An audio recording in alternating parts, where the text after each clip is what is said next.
Bonjour, chers frères et sœurs qui croyez en Dieu. Je vous salue, vous qui aimez Jésus-Christ de tout votre cœur et qui comptez sur le Saint-Esprit. Alors, il y a ce passage de l'Évangile.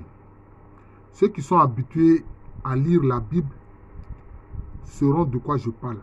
Voilà, je n'ai pas besoin de donner les références.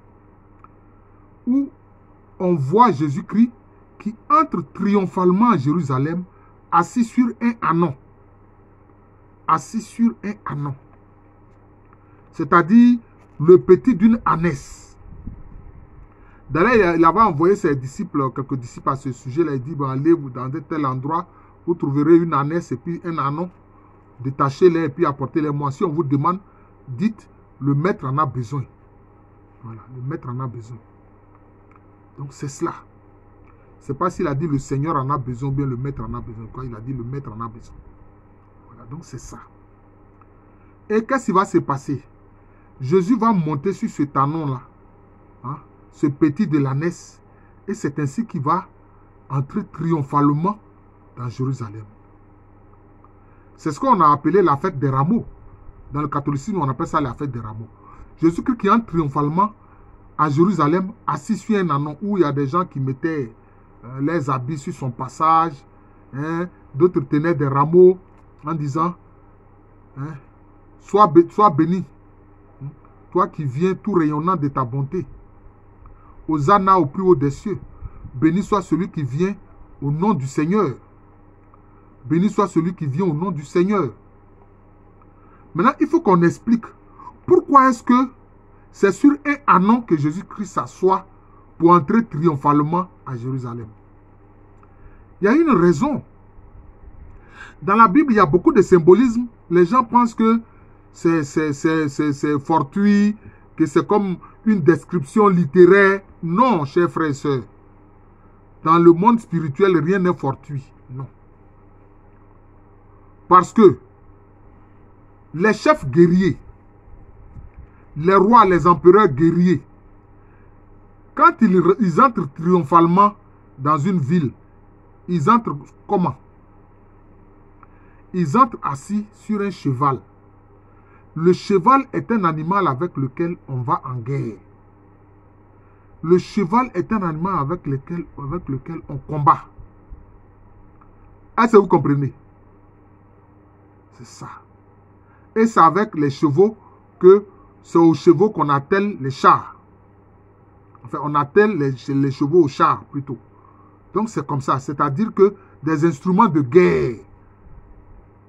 Donc pour faire quoi? Pour tuer. Pour détruire. Mais Jésus-Christ, lui, s'assoit sur quoi? Sur un ânon. C'est-à-dire le petit d'une ânesse.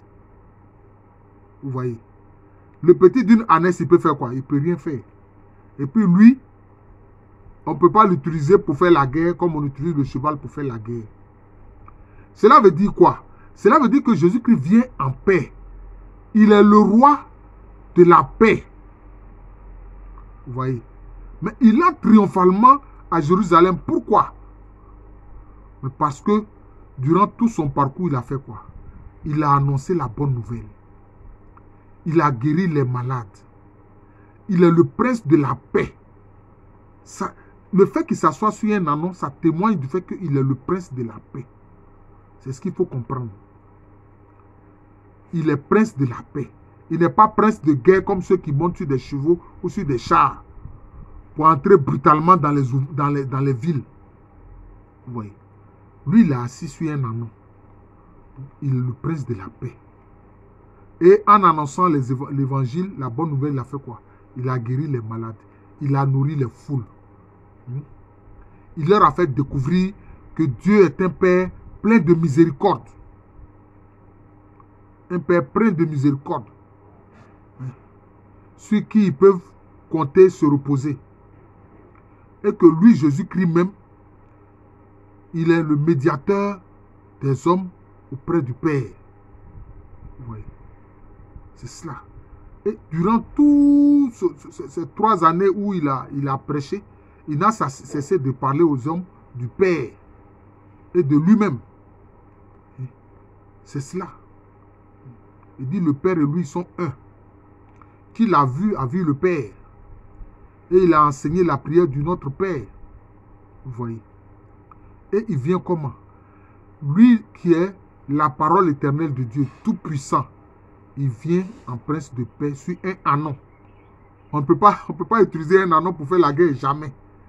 C'est-à-dire que là, c'est-à-dire qu'il se manifeste comme prince de la paix qui entre à Jérusalem. Vous avez vu Jésus pleurer sur Jérusalem, hein, en disant qu'il aurait voulu protéger Jérusalem.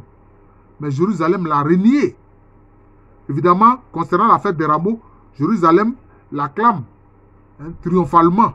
Mais après, qu'est-ce que les habitants de la même Jérusalem vont dire? Crucifiez-le. Voilà, on préfère un brigand, hein? Le brigand, comment on l'appelle même, Barabbas. Vous voyez, on préfère la libération d'un brigand Barabbas, hein? Et on veut la condamnation du prince de la paix, Jésus-Christ. Donc le fait qu'il monte sur un anon, cela veut dire qu'il est prince de la paix.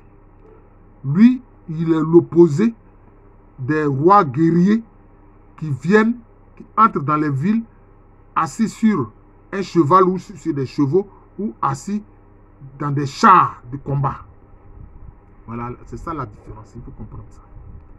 C'est ça la grande différence. Maintenant, qu'est-ce que Jésus est? En fait, qu'est-ce que Jésus a fait? Il dit d'amener l'anon avec l'ânesse. C'est-à-dire qu'il ne sépare pas, hein, l'anon, le petit là, de l'ânesse de sa maman. Enfin, si on peut parler ainsi, oui, de sa génitrice. Pourquoi? Mais pour que l'anon puisse toujours pouvoir, hein, allaiter. Vous voyez, auprès de l'ânesse, sa maman, si vous voulez. Donc c'est ça. Vous voyez comme Jésus-Christ, il est prévoyant. Il est prévoyant, il dit, amenez les deux. L'anon là doit être avec sa maman. L'anon là doit être avec sa maman. Pour qu'il puisse téter tranquillement. Voilà, pour ne pas qu'il ait faim. Voilà. Jésus qui monte sur un anon. Voilà le sens, voilà. Le sens symbolique. Ce qu'il faut comprendre. Voilà. Et on a vu les pharisiens et autres, les sadducéens se plaignent pour dire, mais pourquoi est-ce que les gens font autant de bruit? Parce qu'ils criaient, hein, Hosanna au fils de David. Béni soit celui qui vient au nom du Seigneur. Les gens ont dit, mais pourquoi ces gens-là, tes disciples-là, crient comme ça? Qu'est-ce que Jésus il leur a dit? Il dit, si ceux-là ne crient pas pour m'acclamer là, ce sont des pierres qui vont le faire. Les pierres que vous voyez là. Les pierres là vont crier pour m'acclamer. En lieu et place de ces hommes-là. Alors je vous remercie. Je suis le frère Jean de l'amour de Jésus. C'est mon nom spirituel, c'est aussi le nom de cette chaîne YouTube de moi. Partagez ces vidéos que je fais. Peut-être j'en suis peut-être à, je sais pas, peut-être plus de 650, en tout cas peut-être j'approche maintenant peut-être 700 vidéos. Hein. Voilà. Sur cette chaîne YouTube de moi. J'approche 700 vidéos. Voilà. Quelques-uns disent qu'ils ne voient pas la playlist. Pourtant la playlist est là. Pour pouvoir aller sur la playlist, il faut cliquer sur gérer les vidéos. Ou bien vous mettez sur vidéo A, ou c'est mis vidéo avec S. Vous cliquez là-dedans, tout apparaît. Maintenant, quand vous allez cliquer dessus, vous allez voir la playlist. Quelqu'un me demande mais que lui ne voit pas la playlist. Bon, moi, il ne sait pas ce que je vais lui dire. Voilà. Donc, à l'état civil, je suis le professeur Alou Kwame René. Merci encore et bonne journée à tous.